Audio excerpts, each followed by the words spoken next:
بسم اللہ الرحمن الرحیم۔ السلام علیکم ڈیئر اسٹوڈنٹس، امید آپ خیریت سے ہوں گے۔ اچھا، ہم لوگوں نے پہلے پیٹرن کے اندر بھی ڈسکس کیا تھا کہ اسلامیت اختیاری پرچہ بے میں جو دو میجر پورشنز ہیں وہ تعارف قرآن ہے اور تعارف حدیث۔ تعارف قرآن میں 20 رکوع سورۃ البقرہ کے مشتمل ہیں، لیکن جو تعارف حدیث میں اس میں 40 احادیث آپ کے سلیبس میں شامل ہوں گی۔ احادیث شروع کرنے سے پہلے اس کا تھوڑا سا تعارف ہم لوگوں کو دیکھنا ہے۔ حدیث کہتے کسے ہیں، حدیث کی اقسام کیا ہیں، سند کے اعتبار سے حدیث کے کتنے اقسام ہیں۔ سب سے پہلے ہم دیکھیں گے حدیث کے لغوی معنی۔ حدیث کے لغوی معنی بات چیت یا کوئی خبر یا کوئی گفتگو، کوئی ڈسکشن یا کوئی نئی بات کے ہیں۔ آپ نے اکثر اردو میں ایک بات سنی ہوگی کہ حادثہ کسی نئے واقعے کو کہتے ہیں، تو وہ بھی حدیث سے ہی نکلا ہے۔ حدیث کا لفظ جو ہے وہ حادثہ سے نکلا ہے، دال سے کے مادے سے، تو اس حساب سے اس کا مطلب ہے کوئی بات، کوئی چیز، کوئی خبر۔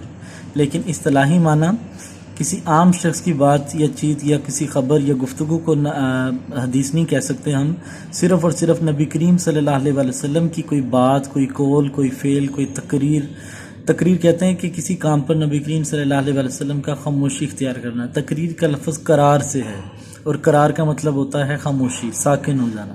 یعنی آپ صلی اللہ علیہ وسلم کے سامنے کوئی کام کیا گیا اور آپ نے اس سے منع نہ فرمایا لیکن خاموشی اختیار کی، اس کو حدیث تقریری کہتے ہیں۔ اسی حساب سے حدیث کی چند اقسام ہیں۔ سب سے پہلی حدیث کولی کا لفظ کول سے نکلا ہے، اور کول کہتے ہیں کوئی بات، کوئی کہنا آپ کا۔ تو نبی کریم صلی اللہ علیہ وسلم کا کوئی بھی کول، اس کو حدیث کولی کہا جاتا ہے۔ اور مثال جیسے بالکل سامنے لکھی ہوئی ہے پیرنتھیسس کے اندر کہ لا تغضب کا معنی کہ غصہ نہ کر۔ آپ صلی اللہ علیہ وسلم کے سامنے ایک صحابی آیا اور اس نے کہا کہ یا رسول اللہ مجھے کوئی نصیحت کیجیے، تو آپ صلی اللہ علیہ وسلم نے فرمایا لا تغضب، غصہ نہ کر۔ یعنی آپ نے اس کو یہ ارشاد فرمایا، کوئی بات کہی تو اس کو حدیث کولی کہیں گے۔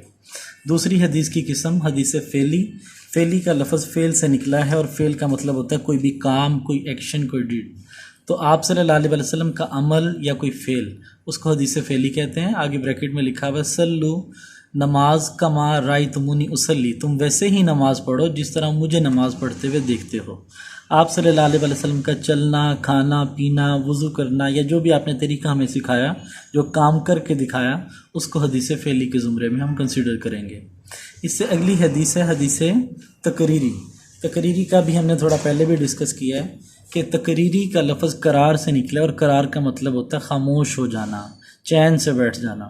تو حدیث تقریری کا مطلب پھر یوں ہوا کہ نبی کریم صلی اللہ علیہ وسلم نے اگر کسی صحابی کو یا آپ کے سامنے کوئی کام کیا گیا، آپ نے اس کام کو ہوتے ہوئے دیکھا اور خاموشی اختیار کی، اسے منع نہ فرمایا، تو اس کو حدیث تقریری کہتے ہیں۔ مثلا ایک مثال بھی دی ہوئی ہے سامنے کہ ایک صحابی کا بیماری کی حالت میں تیمم کرنا اور تیمم کر کے نماز ادا کرنا۔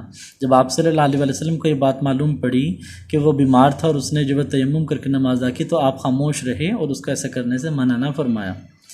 آگے حدیث کی جو آخری قسم لکھی ہوئی حدیث قدسی ایک خاص قسم کی حدیث ہوتی ہے، جس میں مفہوم اللہ تعالیٰ کی طرف سے نبی کریم صلی اللہ علیہ وسلم کے ذہن میں الہام ہوتا ہے، اور پھر اس کانسیپٹ کو، اس تصور کو، اس الہام کو نبی کریم صلی اللہ علیہ وسلم اپنی ورڈنگ میں بیان کرتے ہیں، اس کو الفاظ کا جامہ پہناتے ہیں، اس کو حدیث قدسی کہا جاتا ہے۔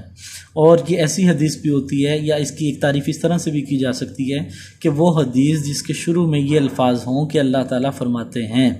آپ بہت ساری حدیثیں آپ کے سلیبس میں بھی شامل ہیں جو آپ پڑھیں گے کہ آپ صلی اللہ علیہ وسلم نے فرمایا کہ ابن آدم کے قدم اپنے رب کے سامنے سے نہیں سرک سکتے جب تک کہ وہ 5 سوالوں کا جواب نہ دے دے، تو یہ بھی حدیث قدسی کے طور پہ ہم استعمال کریں گے۔ آگے چند سند کے اعتبار سے، سرٹیفیکیشن کے اعتبار سے حدیث کی کچھ اقسام ہیں، جیسا کہ سب سے پہلی ہے مرفوع حدیث۔ مرفوع کا لفظی مطلب رفع سے ہے، بلندی، ورفعنا لک ذکرک، آپ نے سنی ہوگی قید کہ ہم نے آپ صلی اللہ علیہ وسلم کا ذکر بلند کیا، تو رفع درجوں کی بلندی کو کہتے ہیں۔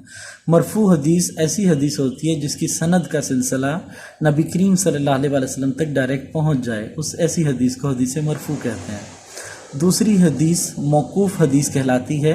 موقوف ٹھہر جانا، ایسی حدیث جو آپ صلی اللہ علیہ وسلم تک تو نہ پہنچتی ہو لیکن وہ کسی صحابی تک اس کی سند کا سلسلہ رک جائے، تو ایسی حدیث کو حدیث موقوف کہا جاتا ہے۔ اور مرسل حدیث ایسی حدیث جس کی سند کا سلسلہ نہ تو صحابی تک جائے اور نہ ہی رسول اللہ صلی اللہ علیہ وسلم تک، بلکہ صرف تابعی تک رہ جائے۔ یہاں پہ آپ لوگوں کو یہ معلوم ہونا ضروری ہے کہ صحابی ایسے شخص کو کہا جاتا ہے جس نے حالت ایمان میں آپ صلی اللہ علیہ وسلم کو دیکھا اور آپ کی مجالس کو اٹینڈ کیا اور ایمان ہی کی حالت میں اس کا وصال ہوا، اس کو صحابی کہا جاتا ہے۔ اور وہ شخص جس نے حالت ایمان میں صحابی سے ملاقات کی اور حالت ایمان میں ہی جو ہے وہ جان دی، اللہ سے ملا، تو اس کو تابعی کہا جاتا ہے۔ اب تمام پیراگراف میں یا تمام اس لیکچر کے اندر اگر کوئی مسئلہ ہو تو آپ کمنٹس میں پوچھ سکتے ہیں۔ جزاک اللہ، اللہ حافظ۔